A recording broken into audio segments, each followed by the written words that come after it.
विराग सागर जी गुरुदेव की। परम पूजनीय उच्चारणाचार्य भगवान गुरुवर श्री विनम्र सागर जी गुरुदेव की। अहिंसामयी जैन धर्म की। आइए चलते हैं पुनः जिज्ञासा समाधान की ओर। प्रक्षणा स्वाध्याय के माध्यम से आप लोगों की जिज्ञासा और यहां से समाधान। आइए पहला प्रश्न करने के लिए तैयार हो जाइए। पहला प्रश्न मैं ही कर रहा हूं भगवान। आ जाइए, आगे आ जाइए। हाँ, क्या नाम है तुम्हारा? अमित जैन। हाँ, अमित जैन, आपका पहला प्रश्न बोलिए। हे भगवान, हमें ये बताएं कि हम जब जिनेंद्र देव के समक्ष आते हैं तो हमें कितनी कितनी शुद्धि का ध्यान रखना चाहिए पूजन अभिषेक करते समय विशेष तौर पर। जिनेंद्र भगवान की पूजा में अभिषेक में कितनी शुद्धि का ध्यान रखना चाहिए? विराज, शुद्धियां 4 प्रकार की होती हैं। द्रव्य शुद्धि, क्षेत्र शुद्धि, काल शुद्धि और भाव शुद्धि। ये 4 प्रकार की शुद्धियों का हमें ध्यान रखना चाहिए। कोई भी क्रिया करते हैं, अभिषेक करते हैं, पूजन करते हैं, महाराज को आहार देते हैं, सामायिक करते हैं, प्रत्येक क्रिया में ये 4 शुद्धियों का ध्यान रखा जाता है। द्रव्य शुद्धि का मतलब है हमारे वस्त्र, हमारा शरीर शुद्ध होना चाहिए। ऐसा नहीं कि शरीर पर मल लगा हुआ है और हम स्वाध्याय करने बैठ जाएं, हम अभिषेक करने के लिए चले जाएं, हम जो है आहार देने के लिए चले जाएं। पहले शरीर को शुद्ध कीजिए, ये शरीर द्रव्य शुद्धि है। वस्त्रों की शुद्धि कीजिए, वस्त्र हमारे धुले हुए होना चाहिए, कोई छुए ना, अशुद्ध व्यक्ति न छुए, अशुद्ध पदार्थ से छिले हुए ना हो, तो वस्त्रों की शुद्धि होना चाहिए। पूजन सामग्री, जल आदि ये भी शुद्ध होना चाहिए। तो ये सारी शुद्धियां हमारी द्रव्य शुद्धि के अंतर्गत आ जाती हैं। क्षेत्र शुद्धि, क्षेत्र शुद्धि का मतलब है जहां पर हम धार्मिक क्रिया करने जा रहे हैं वहां पर कोई किसी प्रकार की मल आदि से अशुद्धि ना हो। शास्त्रों में कहा गया है कि जहां पर हम स्वाध्याय करते हैं 100 हाथ दूर तक, 100 हाथ दूर तक मल का स्थान नहीं होना चाहिए और मूत्र का स्थान 50 हाथ दूर तक नहीं होना चाहिए। जहां हम चौका लगा रहे हैं आसपास में हमारे जो लैट्रिन बाथरूम इत्यादि होते हैं वो नहीं होना चाहिए। देखिए, अब 100 हाथ 50 हाथ नहीं बन पाता है तो कम से कम एक बाउंड्री तो होना ही चाहिए और बाउंड्री के अंतर्गत ये होना चाहिए ताकि कम से कम हमारी दृष्टि ना पड़े, गंध आदि ना आए। तो ये हमारी क्षेत्र शुद्धि होती है। कभी कभी आमने सामने ही लैट्रिन बाथरूम बने हुए और किचन बना हुआ है। अब ऐसे में आप आहार कराएंगे तो कैसे हो पाएगा, कैसे वो क्षेत्र शुद्धि बनेगी? तो क्षेत्र शुद्धि का भी हमें विशेष ध्यान रखना चाहिए। जो लैट्रिन बाथरूम इत्यादि हैं वो हमारी किचन से दूर होना चाहिए। ऐसा नहीं कि एक ही दीवार लगी है अथवा आमने सामने है अथवा पास में ही है, तो इस बात का भी ध्यान रखना चाहिए। क्षेत्र शुद्धि, काल शुद्धि, काल का भी हमें ध्यान रखना चाहिए। काल होते हैं, एक आराधना काल होता है, एक साधना का काल होता है। आराधना के काल में आराधना कीजिए और साधना के काल में साधना कीजिए। अलग अलग काल होते हैं।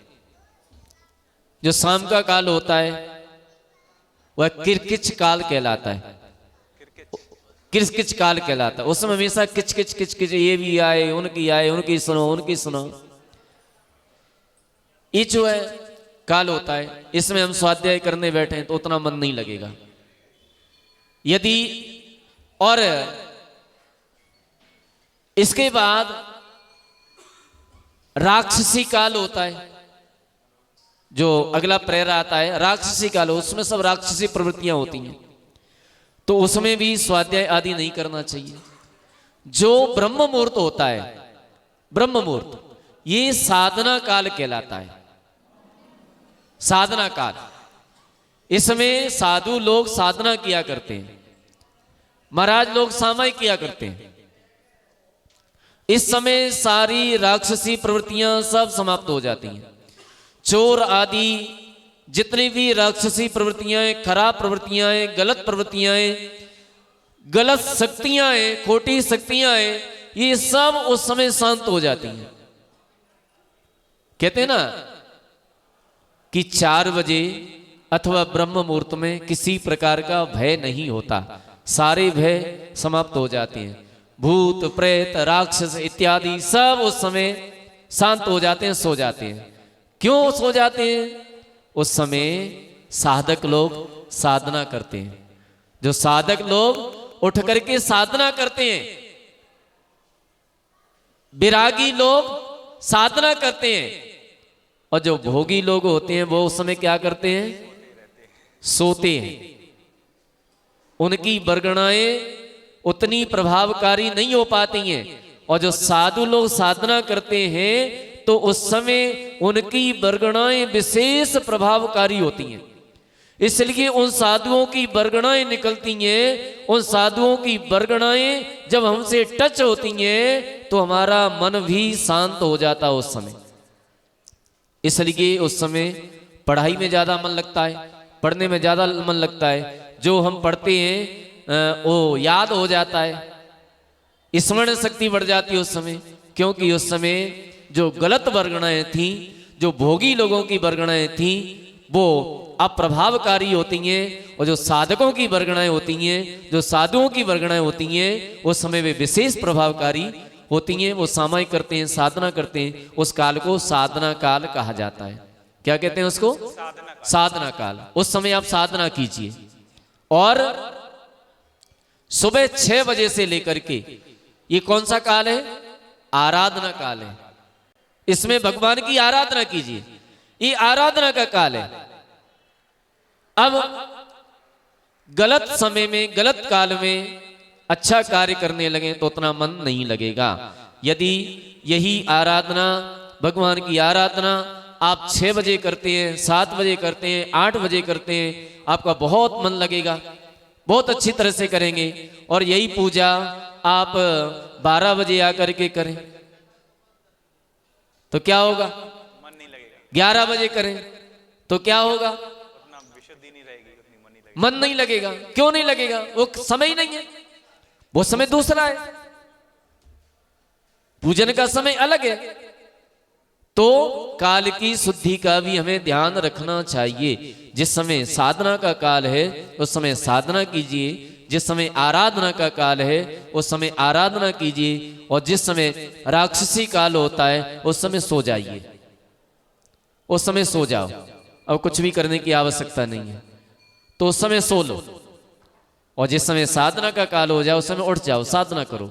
आराधना के काल में आराधना कीजिए। तो ये काल शुद्धि हुआ करती है। अलग अलग कार्य की अलग अलग समय हुआ करते हैं, और तो अलग अलग समयों में हम उसी के अनुरूप कार्य करें, ये काल शुद्धि कहलाती है। आहार का काल कितना है? कौन सा है? बोले 9 बजे, 10 बजे, 11 बजे, यही तो काल है ना। अब इसी को बोले नहीं 12 बजे जाएंगे, 1 बजे जाएंगे, 2 बजे जाएंगे, तो वो काल शुद्धि नहीं रहती है, उतना मन नहीं लगेगा। यद्यपि प्राचीन काल में तो बाद में ही जाते थे, 1 बजे के बाद जाते थे, दूसरी बेला में, तीसरी बेला में जाते थे। लेकिन जहां जहां जिस कार्य की, जो कार्य जिस काल में किया जाता है उस काल में करते हैं तो वह काल शुद्धि कहलाती है। स्वाध्याय के समय स्वाध्याय करें। अब सामायिक का काल आ गया, संधि काल आ गया, उस समय स्वाध्याय करने बैठ जाएं तो वही नुकसानदायक हो जाता है हमारे लिए, क्योंकि काल शुद्धि नहीं है। कहीं बादल गरज रही है, ओले सोले पड़ रही है, पानी बरस रहा है, मूसलाधार वर्षा हो रही है, ग्राम में आग लग जाए, कहीं समाधि हो जाए, किसी का मरण हो जाए, और उस समय हम स्वाध्याय करने बैठ जाएं तो उस समय ये काल शुद्धि नहीं है। ऐसी अवस्था में स्वाध्याय नहीं करना चाहिए। तो ये काल शुद्धि का भी विशेष ध्यान रखना चाहिए। द्रव्य शुद्धि, क्षेत्र शुद्धि, काल शुद्धि और भाव शुद्धि, भाव शुद्धि का मतलब है पूजन करने आए हैं तो पूजन करते समय हमारे परिणामों में किसी प्रकार के राग द्वेष नहीं होना चाहिए, किसी के प्रति द्वेष भावना नहीं होना चाहिए, क्रोध आदि के परिणाम नहीं होना चाहिए। क्योंकि मंदिर में आप आए हो, और मंदिर में किस लिए आए हो? अपनी विशुद्धि। किस लिए आए? विशुद्धि पाने के लिए, परिणामों में विशुद्धि बनाने के लिए। जहां विशुद्धि बनाने के लिए आए थे, जो विशुद्धि का स्थान था, वहीं तुमने अपने परिणामों में अशुद्धि बना ली। अब विशुद्धि कहां बनाओगे? सही बात है। विशुद्धि कहां बनेगी? जो विशुद्धि का स्थान था, जहां विशुद्धि बन सकती थी, वहां तुमने अशुद्धि बना ली। हम करते क्या है? पूजन कर रहे हैं, जरा से हमारी थाली में से किसी ने एक बादाम उठा लिया, द्रव्य उठा ली, तो हमारी भौहें तन जाती हैं, है ना।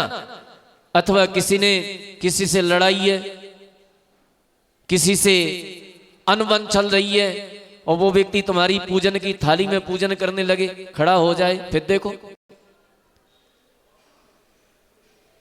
मना नहीं करोगे तो कमेंट्स तो ऐसे कर ही दोगे जो उसको भी खराब लग जाए। तो ऐसी अवस्था में यहां विशुद्धि बनाने आए थे, वहां अशुद्धि हो गई। तुम्हारे परिणामों में राग द्वेष नहीं होना चाहिए, राग द्वेष का उस समय अभाव होना चाहिए, किसी के प्रति क्रोध आदि के परिणाम नहीं होना चाहिए। एक व्यक्ति आए आहार देने के लिए। अब आहार देने के लिए आए, दो भाई थे और दोनों में लड़ाई थी, और ऐसी लड़ाई थी एक दूसरे को देख नहीं सके। अब वो आहार देने आ गए और सामने खड़े हो गए, और दोनों के हाथ में गिलास। अब वो ये कहे कि हम पहले देंगे, वो ये कहे हम पहले देंगे, उसी में लड़ाई होगी उनमें आपस में, और लड़ाई होने लगी। अब हमने दोनों से कहा भागो यहां से, दोनों जाओ, ना तो तुम्हारी मन की शुद्धि है, और जब मन की शुद्धि नहीं है तो वचन की शुद्धि कहां से आएगी? वचनों में क्या हो रहा है तुम्हारे? और जब मन भी शुद्ध नहीं है, वचन भी शुद्ध नहीं है, तो काय से क्या फर्क पड़ता है? तुम ये सफेद धोती दुपट्टा पहने आए, इससे फर्क भी क्या पड़ता है? इसलिए आप जाइए, आप आहार देने के योग्य नहीं है। भगा दिया दोनों को। तो ऐसे व्यक्ति फिर आहार देने के योग्य नहीं होते हैं। पूजन कर रही हैं तो ऐसे व्यक्तियों को फिर वह पूजन का फल भी प्राप्त नहीं होता है। इन चारों शुद्धियों में अगर सबसे कोई प्रधान शुद्धि है तो वह कौन सी है? भाव शुद्धि। भाव शुद्धि बहुत प्रधान है। अन्य शुद्धियों का ज्यादा प्रभाव हो ना हो, लेकिन भाव शुद्धि का विशेष प्रभाव होता है। एक बार आप शुद्ध वस्त्र पहन करके आए हैं, किसी ने छी लिया है, अब वहां पर आप मंत्र शुद्धि करके अभिषेक कर सकते हैं, कर लेंगे।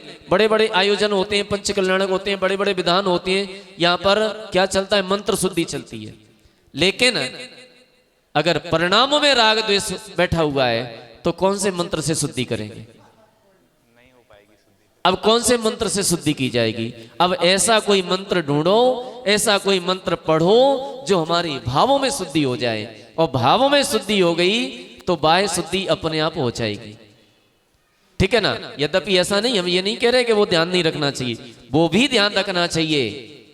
क्षेत्र शुद्धि का भी ध्यान रखना चाहिए, काल शुद्धि का भी ध्यान रखना चाहिए, द्रव्य शुद्धि का भी ध्यान रखना चाहिए। लेकिन इन शुद्धियों के साथ साथ में भाव शुद्धि का विशेष ध्यान रखना चाहिए।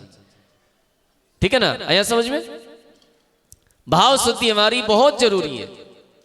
कर तो विधान रहे हैं, कर तो पूजन रहे हैं, भगवान की पूजा कर रहे हैं, परिणामों में विशुद्धि बनाने के लिए आए थे, सम्यक दर्शन पाने के लिए आए थे, रत्नत्रय को पाने की भावना लेकर के आए थे, और बना क्या बैठे, कर क्या बैठे। इसलिए इन बातों का विशेष ध्यान रखें। मंदिर में आकर के किसी के भी प्रति हमारे मन में खोटी भावना, खोटे वचन नहीं उच्चरित होना चाहिए। हमारे मुख से किसी के भी प्रति कभी भी खोटे वचन नहीं निकलना चाहिए। आप किसके सामने खड़े हुए हैं? देव शास्त्र गुरु के देव शास्त्र गुरु के सामने खड़े हुए हैं। आप जरा मजिस्ट्रेट के सामने खड़े होकर के कोई गलत शब्द निकाल करके देखो, क्या होगा? दंड मिल जाएगा। सीधा सीधा सजा, 6 महीने की सजा, 1 साल की सजा। अरे वो मजिस्ट्रेट मात्र उतने क्षेत्र का मालिक है जितना वो उसका चेंबर है, वहां आप गलत शब्द नहीं बोल सकते। प्रधानमंत्री के सामने जरा गलत शब्द बोल करके देखिए, मुख्यमंत्री के सामने गलत शब्द बोल करके देखिए। ये लोग एक क्षेत्र विशेष के मालिक हैं और ये तो तीनों लोगों के, किसके मालिक हैं? तीनों लोग के मालिक हैं।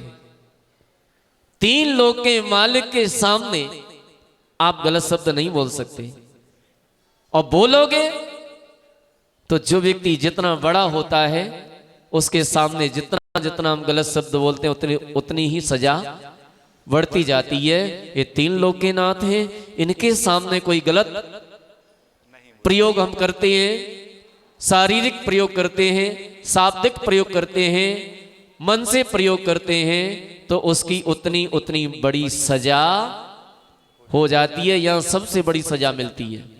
इसलिए यहां पर भूल करके भी कभी गलत शब्दों का प्रयोग नहीं करना चाहिए। मन की शुद्धि, वचन की शुद्धि विशेष बनाना चाहिए, तो आपकी पूजन, आपका दान, आपकी प्रतिक्रिया सार्थक होगी, उसका समीचीन फल मिल सकेगा। यदि 4 शुद्धियां नहीं है उसका कोई फल प्राप्त नहीं होता है। अगला जिज्ञासा पूज्य हमारे बीच में गुरुदेव विराजमान है और उन्हीं के मुखारविंद से अगली जिज्ञासाओं का समाधान होगा। नमोस्तु आचार्य श्री, नमोस्तु नमोस्तु। अच्छा, एक और कर देते हैं, पूज्य गुरुदेव का आदेश है, एक और कर देते हैं। बोलिए। महाराज जी, जैसे किसी का जीवन पूरा त्याग में निकला हो, क्या? किसी का जीवन पूरा त्याग में निकला हो। हाँ। एक दिन आचार्य श्री ने कहा था कि त्याग ही तप है।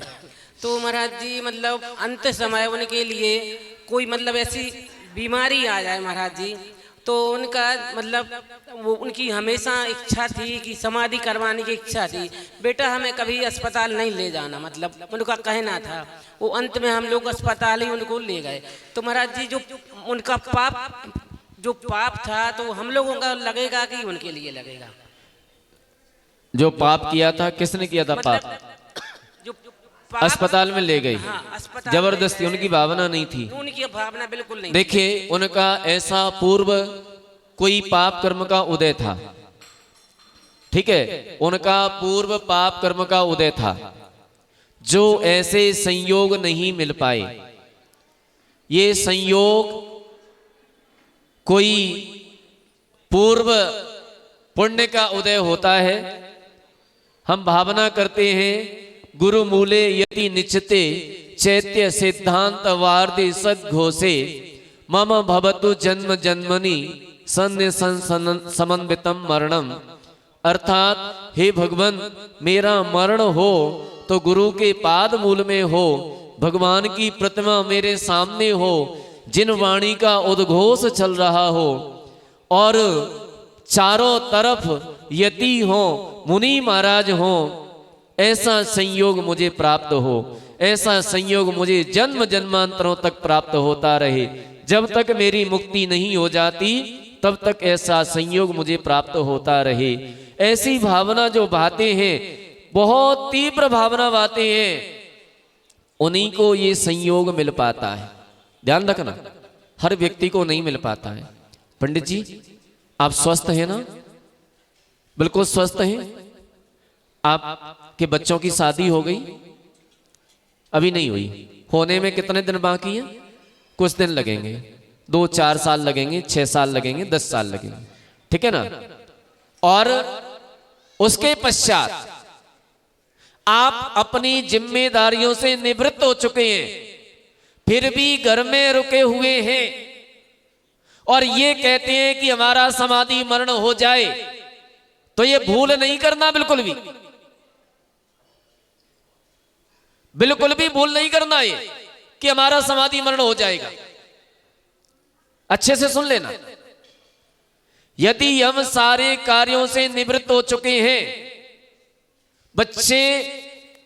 बच्चों से फ्री हो चुके हैं, शरीर स्वस्थ है, कोई बीमारी नहीं है, और फिर भी हम तो समाधि की भावना बातें हैं, भगवान हमारी समाधि हो जाए, भूल करे कि भी समाधि नहीं होगी। ऐसे लोगों की समाधि नहीं होगी, ठीक है ना। आपकी कोई मजबूरी है, कोई बीमारी है, शरीर स्वस्थ नहीं है, शरीर हमारा साथ नहीं दे रहा है, फिर भी घसीट घसीट करके मंदिर आ जाते हैं, गुरु के चरणों में आ जाते हैं और बड़ी अच्छी भावना भाते हैं। ऐसे लोगों के कुछ चांस बन सकते हैं समाधि की। बीमारी है, जैसे हमारे सुबह सुबह एक माट साहब है, बेचारा चला नहीं जाता है, फिर भी क्या नाम उनका, सुरेश चंद जी, चला नहीं जाता है, और चला नहीं जाता है, धीरे धीरे धीरे धीरे वो चलते चलते, और प्रतिदिन हम देखते हैं चाहे सर्दी हो चाहे गर्मी हो, वो वहां तक भगवान की पूजा करने के लिए आ जाते हैं। हाँ, वहां से यहां तक आने में हमारे 3 स्तोत्र पूरे हो जाते हैं, इतने धीरे धीरे चल करके भगवान के चरणों में आ जाते हैं। ऐसे लोगों के कुछ चांस बन सकते हैं, ऐसे लोगों। लेकिन जो लोग स्वस्थ हैं, किसी प्रकार की बीमारी नहीं है, घर से फ्री हैं, बहाना बनाते हैं और कहते हैं हमारी तो समाधि हो जाए, कभी समाधि नहीं होगी बोल करके भी। इसलिए अच्छी तरह से सुन लेना, जो स्वस्थ हैं, घर से फ्री हैं, वो। अब हो सकता है किसी ने समाधि की भावना भाई डीपली नहीं थी, ऊपर ऊपर से भाई हमारी तो समाधि हो जाए। समाधि पेड़ पे थोड़ी लटकती है, सुला करके तोड़ लाओ। समाधि बाजार में नहीं मिलती, किराने की दुकान पर नहीं मिलती। समाधि के लिए क्या क्या करना पड़ता है, कितनी मेहनत करना पड़ती है, कितनी भावना बनाना पड़ती है, तब कहीं जाकर के समाधि के नजदीक पहुंच पाते हैं।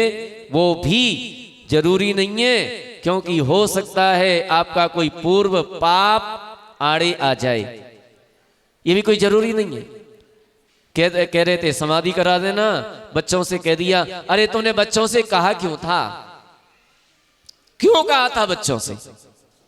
तुम्हें तो ये करना था कि घर परिवार छोड़ करके बच्चों से ये कहना था कि हमें तो किन्हीं साधुओं के चरणों में ले चलो, हम तो वहीं रहेंगे, ये कहना था। महाराज जी उनको ब्रेन हेमरेज हो गया था, तुम वो नहीं बोल पाएंगे। अब वो अलग बात है, ब्रेन हेमरेज हो गया था वो अलग बात है, सुबह 5:30 उनकी अलग बात है। जो भी कर रही थी सुबह, जो भी हुआ हो, तुम्हारा कहने का मतलब ये है कि जो स्वस्थ हैं उन्हें गुरु चरणों में पहुंच करके ऐसी भावना रखना चाहिए, परिवार को त्याग करके उनके चरणों में रहना चाहिए, तो समाधि होना संभव है। अब किसी को ऐसी बीमारी हो जाए, ब्रेन हेमरेज हो जाए, अटैक पड़ जाए, अब ये तो अर्जेंटली है, तो ये पक्का है कि उनका कोई पूर्व पाप कर्म का उदय होगा, जिसके कारण उनको ऐसे संयोग नहीं मिल सके।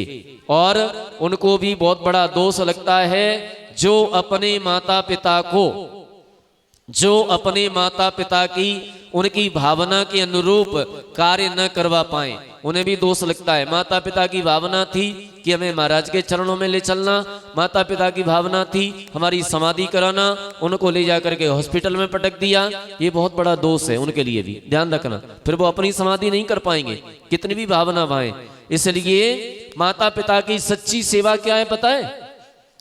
माता पिता की सच्ची सेवा, माता पिता की सच्ची सेवा रोटियां खिला देना नहीं है, केवल रोटियां खिलानी माता पिता की सच्ची सेवा हो गई, उनके हाथ पैर दबा दिए सेवा हो गई, ये सेवा नहीं है। अगर माता पिता की अगर सबसे अच्छी सबसे सच्ची सेवा है तो उनका उद्धार करवा देना, उनका प्रभाव सुधार देना, ये सबसे बड़ी सेवा है उनकी। ये हमने बांसवाड़ा में देखा था, आपके यहाँ आई थी डॉक्टर हेमलता जैन। डॉक्टर हेमलता बांसवाड़ा की हैं, पूज्य गुरुदेव की अनन्य भक्त हैं, हमेशा आती रहती हैं।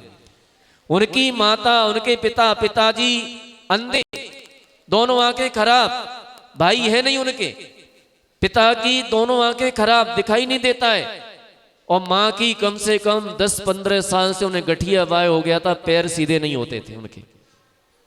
लेकिन जब वो जिद पकड़ गई, पूज्य गुरुदेव के चरणों में आई बांसवाड़ा में, बोले नहीं हमारे तो केस नोच करो। आई थी 10 दिन के लिए, बोले अब घर नहीं जाना, केस नोच करो। जिद पकड़ गई तो माता जी ने उनके केस नोच कर दिए। अब क्या करें, जिद ही पकड़ गई तो। अब इसके बाद वो जिद पकड़ गई, नहीं मुझे तो दीक्षा दिलवाओ, नहीं तो मैं भोजन नहीं करूंगी। जिद पकड़ गई। अब बिहार होना था शिखर जी के लिए, शरद पूर्णिमा के दिन जिद पकड़ गई, बिहार होना था शिखर जी के लिए। अब बोले शिखर जी इनको कैसे ले चलेंगे, गठिया बाई, पैर सीधे नहीं होते। तो ऐसी स्थिति में उनकी 2 बच्चियां थी, एक टीचर थी, एक मेडिकल लाइन में थी, मेडिकल विभाग में। दोनों आई, दोनों ने गुरुदेव से निवेदन किया कि आचार्य श्री आप इनको दीक्षा दे दीजिए। और बोले चलेंगे कैसे, बोले या तो समाधि हो जाएगी, अगर समाधि नहीं होती है तो हम दोनों बहनें तय करते हैं आपके चरणों में कि 15-15 दिन की छुट्टी हम लिया करेंगे और एक गाड़ी आपके साथ लगाएंगे केवल इनके लिए। 15-15 दिन की छुट्टी लेंगे और 15-15 दिन हम लोग रह करके और इनकी सेवा करेंगे। 10 साल से 15 साल से सेवा तो कर ही रही थी, समय पर भोजन देना, किसी प्रकार की उनको तकलीफ नहीं होने देना, पर उनकी सेवा करेंगे। तो पूज्य गुरुदेव ने उनको क्षुल्लक दीक्षा प्रदान की। और क्षुल्लक दीक्षा प्रदान करने के बाद जब बिहार का नंबर आया, नवंबर में बिहार होना था, नहीं अक्टूबर में होना था, 25 अक्टूबर को बिहार होना था और 22 अक्टूबर को उनकी समाधि हो गई। और इतनी अच्छी समाधि हुई, उन्होंने इतनी अच्छी सेवा की, तब हमें लगा कि वास्तव में सच्ची सेवा तो यही है माता पिता की। केवल भोजन करा देना ये तो सब कोई करा देता है, हर कोई खिला पिला देता है। पैर दबा देना, ये कोई दवाई दिलवा देना, हॉस्पिटल में इलाज करवा देना, ये तो हर कोई करवा देता है। लेकिन वास्तव में यदि सच्ची सेवा है तो उनकी सेवा के साथ साथ उनका उद्धार करा देना, उनका प्रभाव सुधार देना, ये सबसे बड़ी सेवा है। इसलिए वो बच्चे भी समझे कि उनके माता पिता के अनुरूप उनकी जो भावना है उसके अनुरूप कार्य करें। यदि उनकी भावना है कि हमें महाराज के चरणों में ले चलो तो उनको लेकर के जाएं। देखो जीना मरना सबका होता है, कोई भी यहाँ अजर अमर होके नहीं आया है, उनको भी मरना है, सबको मरना है, कोई अजर अमर नहीं है।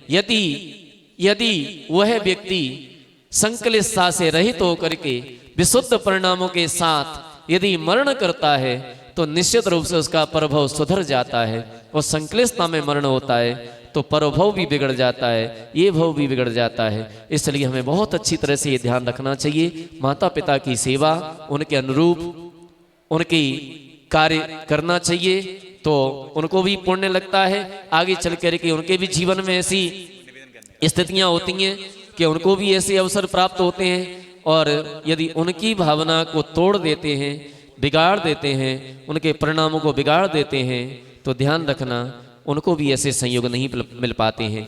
इसलिए सच्ची सेवा कीजिए। और पंडित जी ध्यान रखना, जैसे ही आप फ्री हो जाओ, जैसे ही फ्री हो जाओ तो तत्काल देर नहीं करना, तत्काल यदि समाधि की भावना रखते हो तो, और मरना है तो कहीं भी मरो, कोई फर्क नहीं पड़ता है, कहीं भी रहो कोई फर्क नहीं पड़ता है, घर में रहो कहीं भी रहो, मरना है तो कहीं भी रहो, और समाधि की भावना करना है तो तत्काल गुरु के चरणों में दौड़ करके आ जाना, वहीं समाधि के चांस हैं। बताते हैं घर में समाधि का मतलब है 0.005% घर में समाधि, और संघ में समाधि के चांस हैं 99.99%। इसलिए ध्यान रखना, संघ में समाधि हो सकती है। संघ में तुम्हारी मान लीजिए अंतिम समय आ जाए, आचार्य ज्ञान सागर जी महाराज की मां थी, तो संघ में वो समाधि करने के लिए, उन्होंने हार्ट पेशेंट थी, बोले समाधि हो जाएगी, आई। अब आई आचार्य श्री, वो बहुत अच्छा वात्सल्य था उनका। आगे गए, उन्होंने देख लिया कि इनका ज्यादा समय नहीं है, बोले अगर इनकी समाधि हो जाएगी, पूरा संघ, हम लोग भी थे, सब लोग, सबका उपवास हो जाएगा। उन्होंने जल्दी से निकाला, बोले जाओ तुम लोग आहार के लिए जाओ। वो निकल आए। अचानक उनकी तबीयत बिगड़ी, और तबीयत बिगड़ी और एक महाराज का अंतराय हो गया उसी समय। देखो किस्मत, एक महाराज का वहीं पर अंतराय हो गया, और अंतराय हो गया तो अंतराय होने के बाद उन्होंने कहा चलो देखते चलें कैसी तबीयत है, तो देखते चलें। तो वो देखने के लिए गए, और उस समय वो अंतिम स्थिति में चल रही थी। तो तत्काल जाकर के उन्होंने उन्हें संबोधन किया, नमोकार मंत्र सुनाया, मंत्र जाप सुनाया, और मंत्र जाप सुनाया तो मंत्र का जाप सुनते सुनते, संबोधन सुनते सुनते, मुनि महाराज का संबोधन सुनते सुनते उनका प्राणांत हो गया, उनके प्राण निकले। और घर पे होती तो क्या होता, क्या होता? तो किन्हीं मुनि महाराज के, किन्हीं त्यागी वृत्तियों के मुख से यदि नमोकार मंत्र भी सुनने को मिल जाए अंतिम समय में, तो ये अपना बहुत बड़ा पुण्य समझ लेना, ये बहुत बड़ा भाग्य समझ लेना, अपनी पर्याय की सार्थकता समझ लेना। यदि अंतिम समय में तुम्हें किसी मुनि महाराज के, किन्हीं आचार्य परमेष्ठी के मुख से संबोधन सुनने को मिल रहा है, नमोकार मंत्र सुनने को मिल रहा है, कोई मंत्र जाप सुनने को मिल रहा है, सारे जीवन की सार्थकता यही है। तुमने कुछ भी किया हो, धन कितना भी कमा लिया हो, कोई फर्क नहीं पड़ता है, कोई सार्थक नहीं है। तुमने शादी की हो, कोई सार्थक नहीं है। बच्चे कितने भी अच्छे हों, कितने भी उच्च पद पर हों, कोई सार्थकता नहीं है उस मंत्र सुनने के आगे, उस अंतिम समय में नमोकार मंत्र सुनने के आगे कोई भी सार्थक नहीं है, और वो समय तुम्हारा सार्थक हो जाता है। इसलिए जो समाधि की भावना रखते हैं, अच्छी भावना रखते हैं, उन्हें साधुओं की संगति में, गुरुओं के चरण सानिध्य में रहना चाहिए, तो ही साधना हो सकती है। अब पूज्य गुरुदेव हमारे बीच में विराजमान हैं, हमें उनको सुनना है, उनका आदेश हुआ था, इसलिए हमने और इतना समय खींच लिया। हम पूज्य गुरुदेव को सुनेंगे। अब उनसे निवेदन है, प्रार्थना है कि आगे की जिज्ञासा समाधान आपके मुखारविंद से हो, ऐसा जिज्ञासा समाधान की वैरिहंताणं नमो सिद्धाणं